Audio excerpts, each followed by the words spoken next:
Hello बच्चों। आज हम चर्चा करेंगे क्लास 10th में अध्याय 5 तत्वों का आवर्त वर्गीकरण। तत्वों का आवर्त वर्गीकरण, ठीक है। यहाँ से हम देखते हैं अध्याय 5 में क्या लिखा है कि जो तत्व हैं हमारे आसपास, तत्व की बात करें, हमारे आसपास के पदार्थ तत्व मिश्रण या यौगिक के रूप में पाए जाते हैं। जो हमारे आसपास पदार्थ होते हैं वे किस रूप में पाए जाते हैं? तत्व के रूप में पाए जाते हैं, मिश्रण के रूप में पाए जाते हैं और पाए जाते हैं किसके रूप में? यौगिक के रूप में। तत्वों की बात करें, ऐसे पदार्थ जो एक ही प्रकार के अणुओं से मिलकर बने हों तत्व कहलाते हैं। तत्व में जो तत्व कहलाते हैं, जैसे कि सोडियम है, आपका सोना है, और ये मैग्नीशियम, ये तत्व हैं। अभी तक ज्ञात तत्वों की संख्या कितनी है? 118। कितनी? 118। आगे देखते हैं वर्गीकरण की आवश्यकता क्यों है, क्यों हम इनको वर्गीकृत करना चाहते हैं। तो यहाँ इसको भी देख लेते हैं। जो तत्व होते हैं, तत्व को सुव्यवस्थित ढंग से पढ़ने के लिए तथा उनके अध्ययन को आसान बनाने हेतु उनको वर्गीकृत किया गया है। पहले वर्गीकरण किसने किया था? सबसे पहले जो तत्वों को वर्गीकृत किया था वे थे आपके डोबेराइन। डोबेराइन के त्रिक नियम से संबंधित जानकारी देख लेते हैं। उन्होंने क्या कहा? जब तत्वों को उनके बढ़ते हुए परमाणु भार के अनुसार, डोबेराइन ने जो अपना त्रिक नियम दिया था उसमें वो किस पर आधारित था? इनकी परमाणु जो भार है तत्वों का, तत्वों के परमाणु भार के अनुसार उन्होंने क्या किया था? परमाणु को सजाया था, ठीक है। तो उन्होंने क्या किया? 3 तत्व लिए। यहाँ पर स्पष्ट तौर पर लिखा हुआ है, जब तत्वों को उनके बढ़ते हुए परमाणु भार के अनुसार क्रमवार लगाया जाए तो जो 3 तत्व हैं, 3 तत्वों के समूह प्राप्त होते हैं, जिसे त्रिक कहते हैं। त्रिक के मध्य वाला जो परमाणु जो तत्व होता है वो जो यानी कि क्या है? त्रिक है। जो त्रिक के मध्य तत्व का परमाणु भार अन्य 2 तत्वों के परमाणु भार का जो माध्य होता है, मतलब औसत होता है। जैसे कि त्रिक नियम में स्पष्ट लिखा है, जैसे कि कैल्शियम है, कैल्शियम का की परमाणु संख्या कितनी होती है? 20। इसका द्रव्यमान कितना होता है? 40.1। ये स्ट्रांसियम है, स्ट्रांसियम की बात करें, इसका द्रव्यमान कितना दिया है? 87.6। और बेरियम है, बेरियम का जो द्रव्यमान है 137.3। जब 137.3 को और 40.1 को जोड़ा जाएगा तब और 2 का भाग दिया जाएगा, तब आएगा आपके पास 87.6, जो हो जाएगा इसका औसत। अर्थात इसमें जो त्रिक नियम है, त्रिक नियम में क्या है? पहला तत्व और अंतिम तत्व को जब जोड़कर 2 का भाग दें तब मध्य वाला या बीच वाला तत्व प्राप्त होता है। यही डोबेराइन का त्रिक नियम है। और डोबेराइन का जो त्रिक नियम है किस पर आधारित है? परमाणु भार पर। जो परमाणु या जो तत्व है तत्व के भार पर आधारित है, ठीक। आगे देख लेते हैं। यहाँ पर उसके 3 त्रिक दिए थे, 3 ट्राइड दिए थे, वो ट्राइड भी है। जैसे कि उस समय तक ज्ञात तत्वों में केवल 3 त्रिक ही ज्ञात कर सके थे डोबेराइन त्रिक। डोबेराइन त्रिक में क्या आता? पहला जो ट्राइड है वो है लिथियम, सोडियम, पोटेशियम, ठीक। दूसरा ट्राइड है कैल्शियम, स्ट्रांसियम, बेरियम। और इस तीसरा है क्लोरीन, ब्रोमीन, आयोडीन। ये 3 डोबेराइन ने 3 जो त्रिक दिए थे, कौन सा था? पहला था लिथियम, सोडियम, पोटेशियम। दूसरा था कैल्शियम, स्ट्रांसियम, बेरियम। और तीसरा यहाँ पर था क्लोरीन, ब्रोमीन और आयोडीन। ये त्रिक किसने दिए थे? डोबेराइनर त्रिक के नाम से जाने जाते हैं, ठीक। आगे देखते हैं। इसके बाद उन्होंने एक और वैज्ञानिक हुए, उन्होंने क्या दिया इसको, यानी कि तत्वों को और क्रम में व्यवस्थित करने की कोशिश की। वो थे न्यूलैंड। कौन थे? न्यूलैंड ने तत्वों को व्यवस्थित करने के लिए अपना एक रूल दिया जिसे कहा जाता है न्यूलैंड का अष्टक सिद्धांत। न्यूलैंड ने तत्वों को बढ़ते परमाणु भार के क्रम में व्यवस्थित किया। तत्वों के यह था, न्यूलैंड ने क्या किया कि जो तत्व हैं इनके परमाणु भार के अनुसार जैसे जैसे परमाणु भार बढ़ता गया उन्होंने तत्वों को उस परमाणु भार के आधार पर क्या किया? व्यवस्थित किया। किसने किया? न्यूलैंड के अष्टक सिद्धांत में न्यूलैंड ने ये सब किया। न्यूलैंड ने तत्वों को बढ़ते परमाणु भार के क्रम में व्यवस्थित किया और पाया कि प्रत्येक जो 8वां तत्व है, प्रत्येक 8वें तत्व का जो गुण पहले तत्व के समान है। क्या कहा उन्होंने? जो प्रत्येक 8वां तत्व है, प्रत्येक 8वें तत्व का गुण पहले तत्व के क्या है? समान थे। इसी के लिए उन्होंने क्या किया है? न्यूलैंड का अष्टक सिद्धांत दिया। आगे देखते हैं न्यूलैंड के अष्टक सिद्धांत के और कुछ महत्वपूर्ण पॉइंट है। जैसे कि न्यूलैंड के अष्टक सिद्धांत में लिखा है, इसकी तुलना न्यूलैंड के अष्टक सिद्धांत की तुलना किससे की गई? इसकी तुलना संगीत के अष्टक से की गई, इसलिए इसे अष्टक सिद्धांत भी कहा जाता है। न्यूलैंड के अष्टक सिद्धांत क्यों कहा गया? क्योंकि इसकी तुलना है न्यूलैंड ने किसने की? संगीत के जो 7 स्वर हैं सा रे गा मा पा धा नि सा, उससे की गई, इसलिए इसे अष्टक सिद्धांत कहा गया। उदाहरण के लिए लिथियम तथा सोडियम धातु है, इसके गुण समान पाए गए। और न्यूलैंड के अष्टक सिद्धांत में जो लिथियम और तथा सोडियम है, इन दोनों के क्या धातु हैं, दोनों धातुओं के गुण क्या पाए गए? समान पाए गए। यहाँ पर न्यूलैंड अष्टक के सिद्धांत की कुछ सीमा भी थी, सीमा भी देख लें कि कहाँ तक ये जाके ये न्यूलैंड अष्टक सिद्धांत फेल हो गया, उसके विषय में देखते हैं। न्यूलैंड का जो अष्टक सिद्धांत है यह केवल कैल्शियम धातु या हल्के तत्वों तक ही लागू हो पाया था। न्यूलैंड ने जो अष्टक सिद्धांत दिया था, न्यूलैंड का अष्टक सिद्धांत सिर्फ और सिर्फ कहाँ तक लागू हो पाया? कैल्शियम धातु अर्थात जो हल्के तत्व हैं, हल्के तत्वों तक लागू हो पाया था। और साथ ही साथ न्यूलैंड के जो नए तत्व हैं, नए तत्वों के गुण इस सारणी से मेल नहीं खाते थे। अर्थात कैल्शियम के बाद जो नए तत्व आए, वो नए तत्व क्या थे? इस अष्टक सिद्धांत की जो सारणी बनाई थी न्यूलैंड ने, उससे मेल नहीं खाते थे, इसलिए क्या हो गया? इस सीमित हो गया। साथ ही साथ सारणी में तत्वों को समंजित करने के लिए न केवल 2 तत्वों को एक साथ रख दिया गया, बल्कि असमान तत्वों को जिनके गुणों में कोई समानता नहीं थी, वो भी एक स्थान पर रख दिए गए। न्यूलैंड ने अपनी सारणी को व्यवस्थित करने के लिए क्या किया कि ऐसे तत्वों को एक साथ रख दिया जिनके गुणधर्म आपस में समान नहीं थे और ना ही उनमें कोई समान थी, फिर भी उनको क्या कर दिया? एक साथ रख दिया गया। किसने? न्यूलैंड के अष्टक सिद्धांत में। कहाँ तक लागू होता है? कैल्शियम तक लागू होता है, अर्थात हल्के तत्वों तक लागू होता है। साथ ही साथ इसके जो तत्व थे या गुण थे, इस सारणी में मेल नहीं खाते थे जो नए तत्व आए थे बाद में, अर्थात जो नए तत्व ढूंढे गए उस सारणी में व्यवस्थित किए, तो वो नए तत्व इसमें क्या कर रहे थे? मेल नहीं खा रहे थे। आगे देख लेते हैं सा रे गा मा पा धा नि सा। यहाँ पर अष्टक सिद्धांत के अंतर्गत सारणी में कुछ तत्व भी दिए हुए हैं। कौन कौन से तत्व इसमें व्यवस्थित है? जैसे कि यहाँ पर हाइड्रोजन है, लिथियम है, बेरिलियम है, बोरान है, कार्बन है, नाइट्रोजन, ऑक्सीजन, ये अष्टक सिद्धांत को प्रस्तुत करते हैं यहाँ पर। ठीक है, तो यहाँ कहाँ तक लागू हो पाया था? ये अष्टक सिद्धांत हो पाया था न्यूलैंड का कैल्शियम तक। कैल्शियम का द्रव्यमान कितना है? ये होता है 20। ठीक, सॉरी, परमाणु संख्या है 20, इसका द्रव्यमान कितना होता है? 40 होता है। आगे देखते हैं। अब यहाँ पर न्यूलैंड का जब अष्टक सिद्धांत फेल हो गया तो एक नए वैज्ञानिक हुए, उनका नाम है मेंडलीफ। मेंडलीफ ने अपनी आवर्त सारणी बनाई। मेंडलीफ ने भी क्या किया? तत्वों को व्यवस्थित करने के लिए एक सारणी बनाई, जिसे क्या नाम दिया गया? आवर्त सारणी। ठीक, अब न्यूलैंड का जो अष्टक सिद्धांत है वो भी किसके आधार पर है? वो भी परमाणु द्रव्यमान के आधार पर, मतलब परमाणु भार के आधार पर उसको व्यवस्थित किया। किसने? न्यूलैंड ने। अब आ जाते हैं मेंडलीफ। मेंडलीफ की जो आवर्त सारणी है वह भी द्रव्यमान फलन के आवर्त पर ही आधारित है। देख लेते हैं मेंडलीफ की आवर्त सारणी। तत्वों के भौतिक और रासायनिक गुण इनके परमाणु द्रव्यमान के आवर्त फलन होते हैं। मेंडलीफ ने कहा कि जो तत्वों के भौतिक और रासायनिक गुण हैं, इनके जो परमाणु द्रव्यमान है, परमाणु द्रव्यमान के आवर्त फलन होते हैं। किसने कहा? मेंडलीफ ने कहा। अब मेंडलीफ की ही आवर्त सारणी में तत्वों के रासायनिक गुणधर्म पर आधारित है। जो मेंडलीफ की आवर्त सारणी है, मेंडलीफ की आवर्त सारणी तत्वों के रासायनिक गुणधर्म पर क्या थी? आधारित थी। और साथ ही साथ उन्होंने कहा मेंडलीफ ने, जो 8वां ऊर्ध्वाधर स्तंभ है, जिन्हें समूह कहते हैं, जो एक इसमें क्या है? मेंडलीफ की आवर्त सारणी में 8 ऊर्ध्वाधर स्तंभ थे। 8 ऊर्ध्वाधर का मतलब खड़े, खड़े स्तंभ का मतलब है खड़े खंबे या खड़ी चार्ट बनाया था उन्होंने। तो ऊर्ध्वाधर स्तंभ जिन्हें समूह कहा जाता है, और सात कैसी थी? 7 वाली क्षैतिज पंक्तियां थी। तो वो क्षैतिज पंक्तियां कहती, क्षैतिज मतलब होता है सीधी रेखा में, लाइन से। ठीक है, तो वो आवर्त कहे गए इनको। किसको? क्षैतिज पंक्तियों को आवर्त कहा गया। जो 8 ऊर्ध्वाधर स्तंभ थे, इसको समूह कहा। किसने? मेंडलीफ की आवर्त सारणी में। ठीक, अब मेंडलीफ की आवर्त सारणी की कुछ उपलब्धियां देख लेते हैं कि इनमें क्या क्या उपलब्धियां इनको हासिल हुई मेंडलीफ की आवर्त सारणी में न्यूलैंड की अपेक्षा। मेंडलीफ की जो आवर्त सारणी की जो उपलब्धियां हैं वो कौन कौन सी है? जो अज्ञात तत्व थे, अज्ञात तत्व के लिए रिक्त स्थान छोड़ दिए गए।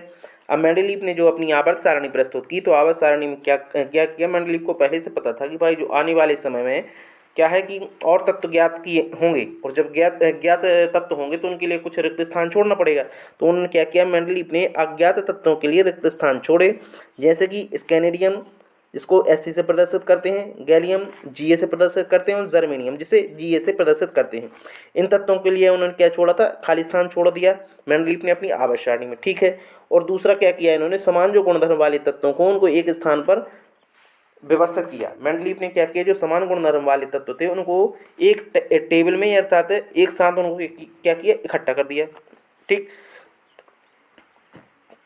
आगे तीसरा पॉइंट क्या है? मेंडलीफ ने अपनी पिछली व्यवस्था को छोड़े बिना, मेंडलीफ ने जो न्यूलैंड की जो पिछली व्यवस्था थी उसको छोड़े बिना अक्रिय गैसों का पता लगाने पर उन्हें अलग समूह में रखा गया। जो अक्रिय गैसें हैं, अक्रिय गैसों को पता लगाने के लिए उन्हें क्या कर दिया? एक अलग समूह दे दिया कि भाई इस समूह में जब गैसें प्राप्त होंगी तो इस समूह में रखी जाएंगी। ठीक, अब मेंडलीव की जो कुछ सीमाएं थी कि मेंडलीव की आवर्त सारणी कहाँ असफल हुई, उसके बारे में यहाँ पर भी दिया हुआ है। मेंडलीव की जो सीमाएं दी हैं कि मेंडलीव की आवर्त सारणी असफल क्यों हुई, क्योंकि इसमें समस्थानिक हैं, जो समस्थानिकों की स्थिति स्पष्ट नहीं थी। मेंडलीव की आवर्त सारणी में जो समस्थानिक होते हैं, समस्थानिकों की स्थिति इसने स्पष्ट नहीं की कि इस समस्थानिकों को कहाँ रखा जाएगा। ठीक, साथ ही साथ मेंडलीव की आवर्त सारणी में हाइड्रोजन का स्थान निश्चित नहीं हो पाया। हाइड्रोजन है, जो हाइड्रोजन का स्थान भी मेंडलीव ने अपनी आवर्त सारणी में स्थान निश्चित नहीं कर पाए। किसका? हाइड्रोजन को, क्योंकि हाइड्रोजन को तो आज भी आवर्त तत्व के रूप में जाना ही जाता है। ठीक है, और साथ ही साथ इसमें क्या था, मेंडलीव ने कुछ तत्वों का परमाणु द्रव्यमान के अनुसार अनुचित क्रम रख दिया था। जो परमाणु द्रव्यमान थे, परमाणु द्रव्यमान के अनुसार उनको उचित क्रम नहीं दिया गया था मेंडलीव की आवर्त सारणी, इसलिए क्या हुई, असफल हुई। आगे देख लेते हैं, मेंडलीव की आवर्त सारणी यहाँ पर दी हुई है। मेंडलीव की आवर्त सारणी को उसने, ये रही मेंडलीव की आवर्त सारणी। ठीक, यहाँ इस रूप में है तो इसको थोड़ा सा देख लेंगे आप लोग।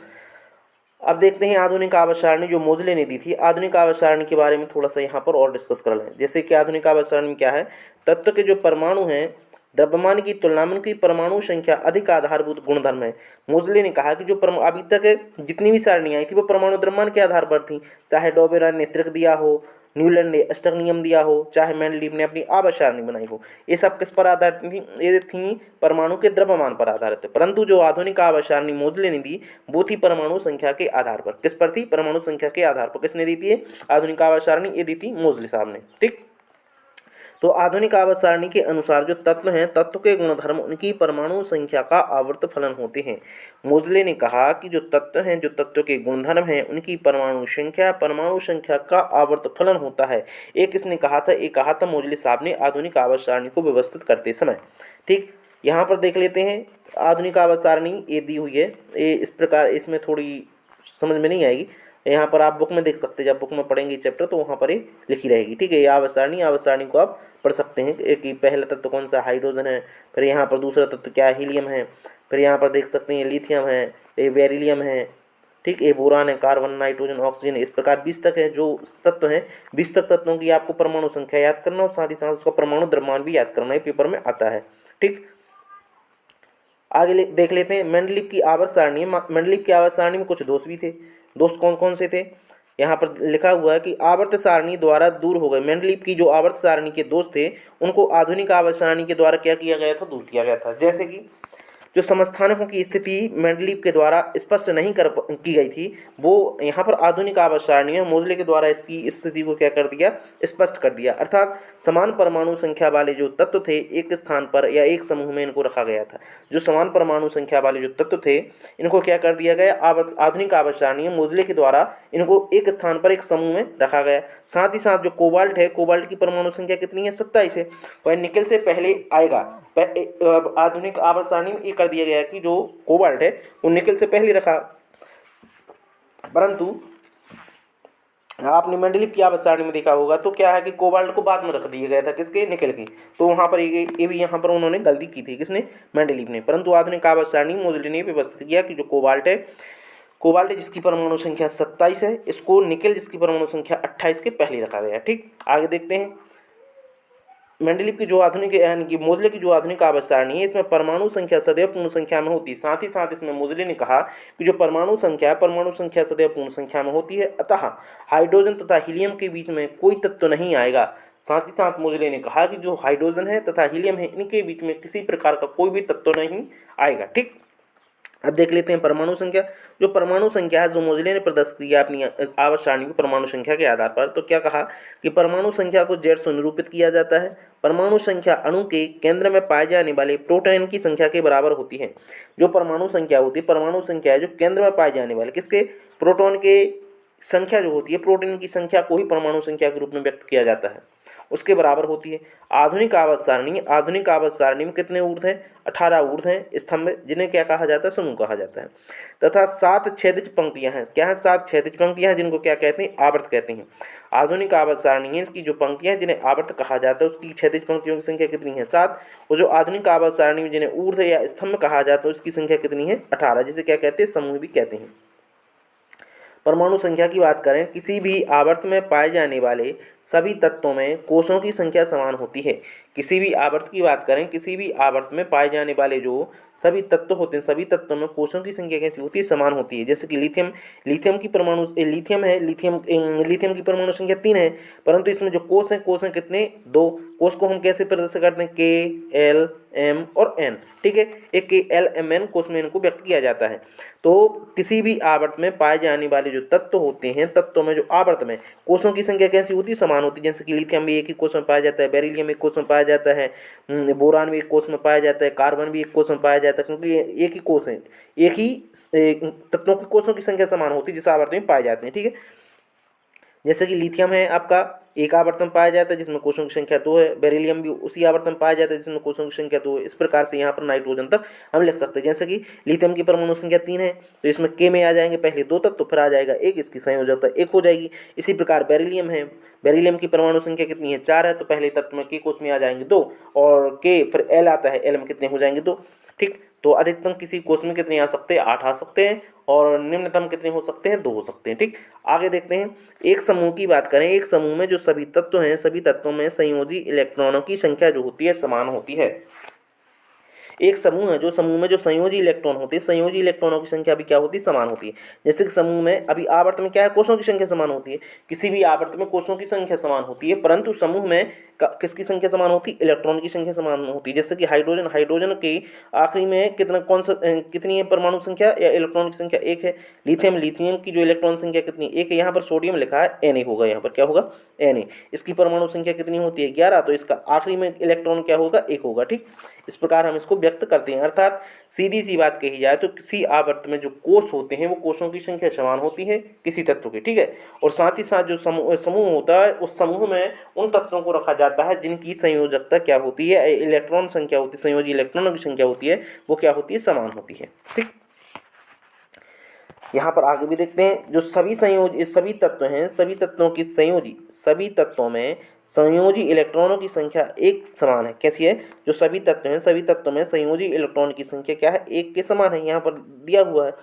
जब हम समूह में नीचे की ओर जाते हैं, नीचे जाने पर कोषों की संख्या बढ़ती जाती है। जब हम समूह में ऊपर से नीचे की ओर जाते हैं तो क्या है? जो कोष हैं, कोषों की संख्या बढ़ती जाती है। अगला पॉइंट देखते हैं। किसी विशेष आवर्त में पाए जाने वाले जो तत्व होते हैं, तत्वों की संख्या इस बात पर निर्भर करती है कि किस प्रकार इलेक्ट्रॉन विभिन्न कोषों में भरे जाते हैं। किसी विशेष आवर्त में जो पाए जाने वाले तत्व होते हैं, पाए जाने वाली जो तत्वों की संख्या है, इस बात पर निर्भर करती है कि किस प्रकार इलेक्ट्रॉन जो होते हैं विभिन्न कोषों में क्या होते हैं? भरे जाते हैं। अब आगे देख लेते हैं। विभिन्न कोष जो होते हैं, विभिन्न कोषों में भरे जाने वाले इलेक्ट्रॉनों की संख्या के आधार पर आवर्त में तत्वों की संख्या हम क्या कर सकते हैं? बता सकते हैं। जो विभिन्न कोष होते हैं, विभिन्न कोषों में भरे जाने वाले जो इलेक्ट्रॉन होते हैं, इलेक्ट्रॉनों की संख्या के आधार पर हम आवर्त में तत्वों की संख्या क्या करते हैं? बता सकते हैं कि ये किस आवर्त से संबंधित होता है। क्यों? कोष के आधार पर। ठीक है, आगे देख लेते हैं। किसी कोष में जो इलेक्ट्रॉन की अधिकतम संख्या के लिए सूत्र है, जो है क्या है? 2n का स्क्वायर। क्या है? सूत्र 2n स्क्वायर के रूप में निरूपित किया जाता है, जहां पर n होता है, n दिए गए कोष की संख्या को दर्शाता है। n क्या करता है? दिए गए जो कोष है उसकी संख्या को प्रदर्शित करता है। ठीक, अब जैसे कि के कोष है, के कोष में जो n बराबर यदि हम 1 रखते हैं तो यहाँ पर प्रथम आवर्त है, प्रथम आवर्त में तत्वों की संख्या कितनी हो जाएगी? 2 तत्व। जबकि एल कोष है, एल कोष में हम n रखते हैं, n बराबर 2 रखते हैं, तो यहाँ पर प्रथम तत्व है, जो प्रथम 8 तत्व है, अर्थात प्रथम तत्व में 2 तत्व आ जाएंगे। प्रथम आवर्त में कितने तत्व आ जाएंगे? 2 आवर्त आ जाएंगे। ठीक, प्रथम आवर्त में 2 तत्व। अर्थात आवर्त सारणी की बात करें, आवर्त सारणी में तत्वों की स्थिति उसकी रासायनिक क्रियाशीलता को बताती है। जो आवर्त सारणी है, आवर्त सारणी में जो तत्वों की स्थिति है उसकी रासायनिक क्रियाशीलता को बताती है। संयोजकता की बात करें, संयोजकता इलेक्ट्रॉनों द्वारा तत्वों द्वारा निर्मित आबंध का प्रारूप तथा संख्या निर्धारित होती है। संयोजी जो इलेक्ट्रॉन होते हैं, संयोजी इलेक्ट्रॉनों के द्वारा संयोजी इलेक्ट्रॉनों द्वारा तत्व द्वारा निर्मित जो आबंध होते हैं, आबंध का प्रारूप संख्या क्या करती है? निर्धारित करती है। आधुनिक आवर्त सारणी की जो प्रवृत्ति है वो भी देख लेते हैं। इसकी संयोजकता होती है। आधुनिक आवर्त सारणी की प्रवृत्ति के बारे में देख लेते हैं। इसकी संयोजकता अर्थात परमाणु के सबसे बाहरी कोष में उपस्थित जो इलेक्ट्रॉन होते हैं, इलेक्ट्रॉनों की संख्या, परमाणु है, परमाणु के सबसे बाहरी कोष में जो भी इलेक्ट्रॉन पाए जाते हैं वही संख्या इसकी संयोजकता कहलाती है। समूह में जब हम की बात करें, समूह में हम जब हम ऊपर से नीचे की ओर जाते हैं तो संयोजकता क्या होती है, समान रहती है। जब हम समूह की बात करें, समूह में जब हम ऊपर से नीचे की ओर जाते हैं तो जो इसकी संख्या होती है वो कैसी है, संयोजकता की संख्या, संयोजकता जो होती है समान रहती है। परंतु आवर्त की बात करें, आवर्त में हम बाएं से जब दाएं जाते हैं, आवर्त की बात करें, ये रहा आवर्त में हम जब बाएं से दाएं की ओर जाते हैं तो इसमें क्या होता है, पहले तो संयोजकता बढ़ती है 1 से 4 तक बढ़ती है, फिर उसके बाद में क्या संयोजकता घटते घटते 0 पर पहुंच जाती है। जहाँ पर जैसे कि यहाँ पर दर्शाया भी गया है, ये रही संयोजकता। सोडियम है, सोडियम की संयोजकता 1 है, मैग्नीशियम की संयोजकता 2 है, एल्यूमिनियम की 3 है। फिर इसके बाद उसी आवर्त में, तीसरे ही आवर्त में हम सिलिकॉन पर पहुंचते हैं तो इसकी संयोजकता कितनी है, 4 है। अब हम पहुंचते हैं फास्फोरस पर तो इसकी संयोजकता घट के कितनी आ जाती है, 3 हो जाती है। फिर सल्फर पर आते हैं तो इसकी 2 हो जाती है, क्लोरीन पर आते हैं तो इसकी 1 हो जाती है, और आर्गन पर इसकी संयोजकता क्या हो जाती है, 0 हो जाती है। अर्थात हम कह सकते हैं किसी भी आवर्त में पहले तो संयोजकता क्या होती है, बढ़ती है, फिर एक समय के बाद 4 तक बढ़ती है, फिर 4 से क्या होती है, घटते घटते 0 पर पहुंच जाती है। ठीक, अब परमाणु साइज के बारे में बात करना है। जो परमाणु साइज से परमाणु की त्रिज्या का पता चलता है, जैसे कि परमाणु साइज है, परमाणु साइज से ही परमाणु की त्रिज्या का हमें पता चलता है। एक परमाणु के केंद्र में बाह्यतम कोशों की दूरी ही परमाणु साइज है। एक जो परमाणु होता है, परमाणु के केंद्र से बाह्यतम कोश की जो दूरी होती है, जो परमाणु है, जैसे कि ये रहा परमाणु, परमाणु का केंद्र, परमाणु के केंद्र से बाह्यतम कोश है, जैसे कि ए है बाह्यतम कोश, यहाँ से यहाँ तक की दूरी ही इसकी क्या कहलाती है, त्रिज्या की दूरी कहलाती है। ठीक, आगे देख लेते हैं, परमाणु साइज डिपेंड करता है यहाँ पर। आवर्त की बात करें, जब हम आवर्त में बाएं से दाएं जाते हैं तो परमाणु साइज या त्रिज्या घटती है, क्योंकि नाभिकीय आवेश में क्रमिक क्या होती है, वृद्धि होती है। जब हम आवर्त की बात करें, जब हम आवर्त में बाएं से दाएं की ओर जाते हैं तो परमाणु जो साइज या त्रिज्या होती है वो क्या होती है, घटती है, जबकि नाभिकीय आवेश जो होता है, नाभिकीय आवेश क्रमिक रूप से बढ़ता जाता है। जैसे कि यहाँ पर दिया है, इसकी परमाणु त्रिज्या घटती जाएगी और नाभिकीय आवेश क्या हो रहा है, यहाँ पर बढ़ रहा है। यहाँ पर नीचे दिया है अगला पॉइंट, समूह में ऊपर से नीचे जाने पर परमाणु त्रिज्या क्या होती है, बढ़ती है, क्योंकि नए कोश की संख्या बढ़ती जाती है, जिससे कि नाभिक और बाह्यतम कोश की दूरी भी क्या होती है, बढ़ती। नाभिक है और नाभिक और बाह्यतम कोश की दूरी क्या हो जाएगी, बढ़ती जाएगी। जब हम समूह में नीचे जाने पर, समूह में ऊपर से हम जब नीचे जाते हैं तो जो परमाणु की त्रिज्या होती है, परमाणु की त्रिज्या क्या होती है, बढ़ती है। जो परमाणु की त्रिज्या बढ़ती है क्योंकि नए कोश हैं, नए कोशों की संख्या भी क्या होती है, बढ़ती जाती है, जिससे नाभिक और बाह्यतम कोश है, जो बाह्यतम कोश की दूरी भी क्या होती है, बढ़ती है। यहाँ पर समूह एक में जो परमाणु संख्या दी है, ए होगी आपकी क्या, लिथियम है, सोडियम है, पोटेशियम है, रूबिडियम और सीजियम है। ठीक, ये समूह है। समूह की जो परमाणु त्रिज्या नीचे की जाते हैं तो बढ़ती और घटती है। ठीक, धात्विक गुण की बात करें, धात्विक गुण का अर्थ है किसी तत्व के परमाणु द्वारा इलेक्ट्रॉन त्यागने की क्षमता धात्विक गुण कहलाती है। धात्विक गुण की बात करें, धात्विक गुण का अर्थ होता है किसी भी तत्व है, जो किसी भी तत्व के परमाणु के द्वारा जितने इलेक्ट्रॉन त्यागे जाते हैं वह उसकी धात्विक गुणता को प्रदर्शित करता है। आधुनिक आवर्त सारणी की बात करें, धातुएं आवर्त सारणी में बाएं तरफ होती हैं। धातुएं आवर्त सारणी में कहाँ है, पोटेशियम, सोडियम, ये आपने देखा होगा कि किस साइड है, बाएं साइड है। ठीक, आवर्त में बाएं से दाएं जाते हैं। आवर्त में हम जैसे जैसे बाएं से दाएं जाते हैं तो धात्विक गुण क्या होता है, धात्विक गुण होता है आपका क्या होता है, धात्विक गुण कमता जाता है जैसे बाएं से दाएं जाते हैं, और अधात्विक गुण क्या होता है, बढ़ता है। यहाँ पर लिखा भी है, आवर्त में बाएं से दाएं जाने पर धात्विक गुण क्या होता है, धात्विक गुण कम होता है, क्योंकि इलेक्ट्रॉन पर नाभिकीय आवेश बढ़ता है और इलेक्ट्रॉन त्यागने की प्रवृत्ति भी यहाँ पर क्या हो जाती है, घटती जाती है। जैसे जैसे हम धात्विक से अधात्विक की ओर जाते हैं तो इलेक्ट्रॉन त्यागने की प्रवृत्ति घटती है, अर्थात यहाँ पर इलेक्ट्रॉन ग्रहण करने की प्रवृत्ति क्या होती जाती है, बढ़ती जाती है, क्योंकि हम धात्विक से अधात्विक की ओर आते हैं। धात्विक गुण कम होता है, अधात्विक गुण बढ़ता है। ठीक, आगे देख लेते हैं। जो धातु होती है, धातु क्या करती है, धातु इलेक्ट्रॉन खोती है। क्या करती है, धातु हैं, धातु इलेक्ट्रॉन खोते हैं तथा धनायन बनाते हैं, धनात्मक आयन बनाते हैं। जो धातु होते हैं इलेक्ट्रॉन खोते हैं, साथ ही साथ क्या बनाते हैं, धनात्मक आयन बनाते हैं। अतः धातु वैद्युत धनात्मक तत्व कहलाते हैं। धातु क्या है? वैद्युत धनात्मक तत्व कहलाते हैं। समूह की बात करें, समूह में ऊपर से नीचे आने पर धात्विक गुण बढ़ता है। जब हम समूह है, समूह से ऊपर से नीचे की ओर क्या करते हैं? जाते हैं, तो यहाँ पर क्या होता है? धात्विक गुण बढ़ता है, क्योंकि संयोजकता जो होती है इलेक्ट्रॉनों के नाभ के आवेश पर, अर्थात जो क्योंकि संयोजकता होती है इलेक्ट्रॉनों पर नाभ की आवेश घटता है और बाहरी जो इलेक्ट्रॉन होते हैं सुगमतापूर्वक निकल जाते हैं। बाहर जो इलेक्ट्रॉन होते हैं क्या करते हैं? सुगमतापूर्वक निकल जाते हैं। समूह की बात कर रहे हैं। समूह है, जो समूह में हम ऊपर से नीचे की ओर आने पर जो धात्विक गुण होता है, धात्विक गुण क्या होता है? बढ़ता है, क्योंकि संयोजकता होती है इलेक्ट्रॉनों पर नाभ की आवेश घटता है।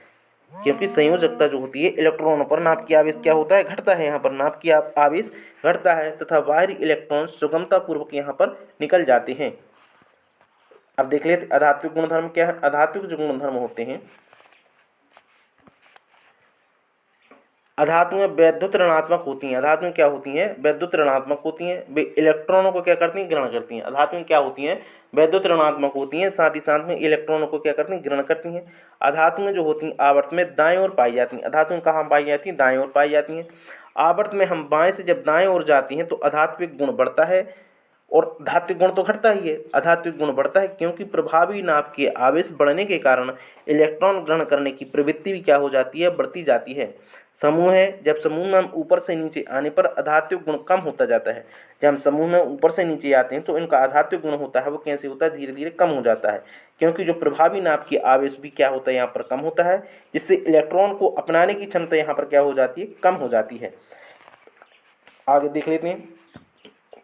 आवर्त है, जब हम आवर्त सारणी में मध्य में, आवर्त सारणी के मध्य में उपधातु या अर्धधातु पाई जाती हैं। ये कुछ गुण अधातुओं के तथा कुछ गुण धातुओं के दर्शाती हैं। ठीक, धातु ऑक्साइड कैसे होते हैं? क्षारीय प्रकृति के होते हैं, जबकि अधातु ऑक्साइड जो होते हैं अम्लीय प्रकृति के होते हैं। यहाँ पर थोड़ा सा हम आवर्त सारणी में जो गुण और देख लें कि जब जैसे कि गुण है क्या है? परमाणु का साइज है। परमाणु का साइज जब हम आवर्त में जाते हैं, परमाणु के साइज के बारे में यहाँ पर बात करनी है। तो अब जब हम आवर्त में परिवर्तन क्या होता है? जब हम आवर्त में जाते हैं तो परमाणु का साइज क्या होता है? कम होता है। नहीं, कारण क्या है? कारण यह है कि जब परमाणु का साइज आवर्त में कम क्यों होता है?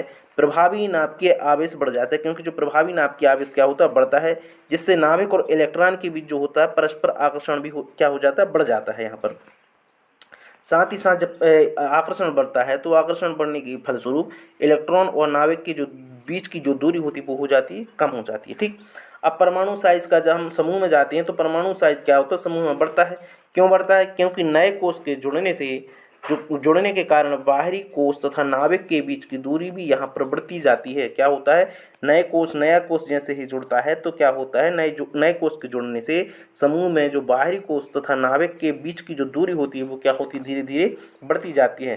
धात्विक गुण की बात करें, जब हम आवर्त में धात्विक गुण की बात करें, जब हम आवर्त में जाते हैं तो धात्विक गुण क्या होता है? कम होता है।